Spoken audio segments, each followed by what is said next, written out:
box nerd at the Robert Garcia Boxing Academy, and let me tell you guys, Robert Garcia, one of the best trainers in the business. He has his own boxing reality show, and this is the first episode.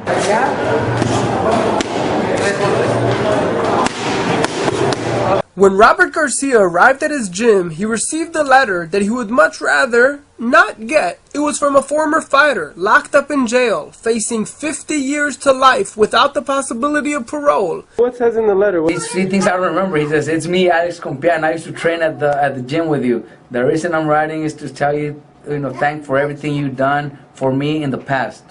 And congratulations on your achievements." And then, says, tell Mike, Eduardo, Gordo, Brandon, Paco, he wants to say hi to everybody. And everybody else he forgot, that, he's got good memories of us. He knows he's going to do live, so he's got good memories. It's not easy, something like that. Look at this, P.S. I got a little boy out there. His name is Alex, too. I hope he's a boxer one day like his dad. That's wow. Sad, that's sad. You remember him at the gym when he came? What can you tell me about him as a fighter, about his skills? He was a tough little kid, he had skills, but he was a big boy too. He was like a heavyweight, but he just went the wrong direction. It's sad to see that. Yeah, he used to spar with Mikey. He wasn't a bad fighter. He wasn't a bad fighter. I remember one thing when he fought at the National Pals, and he got dropped. He was fighting heavyweight, so he got dropped against a big boy, a guy that had a lot of experience. So he drops him, and the ref stops the fight. Normally that's what they do. You get dropped, so the ref stops the fight, even though he wasn't that bad hurt. So then he's walking out of the ring into the locker room, and one of his friends tell him, "Good job, Alex." He's like, "What do you mean good job, asshole? I fucking got knocked out." Again. One, two. How do you balance this in life? On the one hand, you work with the biggest millionaires. You work with the biggest athletes that make more money than anybody can imagine. On the other hand, you deal with people that are real life, from the street. It's not a game, it's not a joke, it's not Hollywood, they're not faking it. 50 years to life in prison is not a joke. You just threw your life away. Exactly, and they be out in the streets in jail like these guys right here, or maybe there. I have guys that I knew from the gym, friends when we were younger that are doing life in prison, or some of them died of overdose or from shootings, from gang related shootings. So it's we see it all here in Oxford.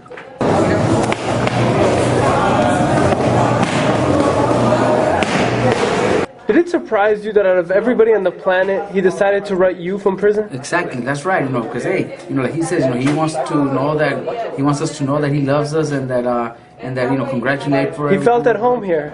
Mikey went to school with them, so he knows them from school. My nephews, Pelos and Gordo, he knows them, so he sees them, doing something good, and he's like, man, I'm here doing life in prison. I could have been one of those guys. And that's what happens to this type of guys. Alex Compian. He's a good kid. He's got a great heart, and had a future in the sport. But his parents weren't involved. He always, I remember him telling us that he used to live with an aunt. The aunt is the one that used to basically push him to go to school and to stay in the gym. But living in Colonia, I was, hey, it's a rough place to be, and there's always bad things in the streets. But at least maybe send him money so he could get himself toothpaste and toothbrush, or maybe soap to take showers. That they'll be happy with that, because in prison they don't get none of that stuff. You got to maybe so he could have a TV, things like that. So they're allowed TVs in there. So maybe something that I could at least do so he could be more thankful. Do you get many letters like this over the years? Oh yeah, I also got one of my cousin. He's also looking at at maybe 25 years to life. I get home after 9 o'clock every day at night. But when I get home, my kids got homework. Sometimes I'm by myself having to deal with that. And I still have to watch my movies, because I love watching movies too. So what are some of the last movies you've seen? I took some movies to New Jersey, because I always go to Blockbuster right before I go to the fights. When I travel, I get me 4 to 5 movies every time I go to when I travel. So I'm in my room watching movies. What did you take? Actually, I have them right here. I'm gonna go take them back to Blockbuster. No adult stuff, right? Oh no. This is a good movie. The next three days. Really good movie. Faster is pretty good. It's got a lot of action. It's a love story, you know. Sometimes you gotta you gotta mix it up. You gotta mix it up. And I got a Spanish Mexican movie, which is pretty good. This kid right here, El Viaje de Teo, is basically about a kid that is separated from his dad while they're crossing the border through the desert. So he's looking for his dad, you know, and Juarez. It's a sad story, but it's a good Juarez movie. is the most dangerous city in the world. The chief of police ran away. You know that. we got one of our kids from Juarez right now, right there in Allen. Yeah. He's from Juarez.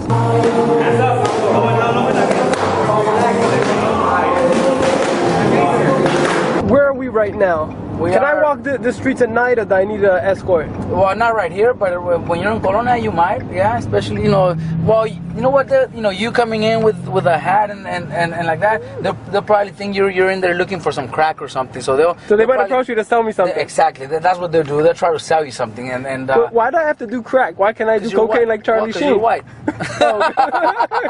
I don't know.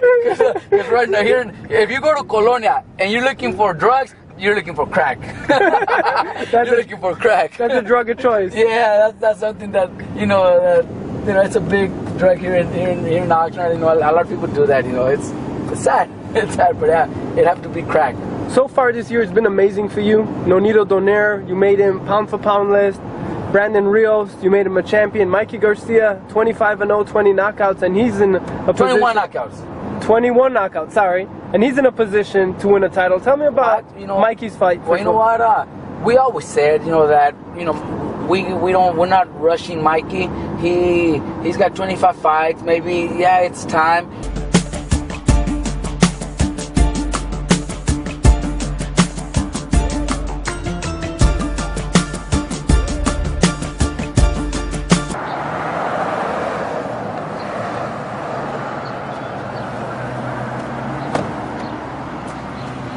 So right here, Robert, what goes through your mind when you're looking at this wall and smack in front of you, that's you holding up the title, IBF title? I'm telling you, that was 14 years ago. 14 years ago, and it's still there. Nobody messes with it.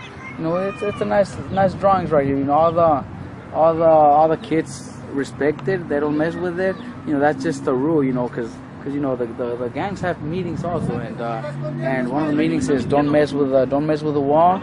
Don't mess with La Colonia Boxing Club, which was where I was at. Were everybody in the family into boxing? You guys were 7 kids, right? Yeah. Is Robert the only world champion? Yeah. Champion. Did you always know that Robert will be the champion in the family?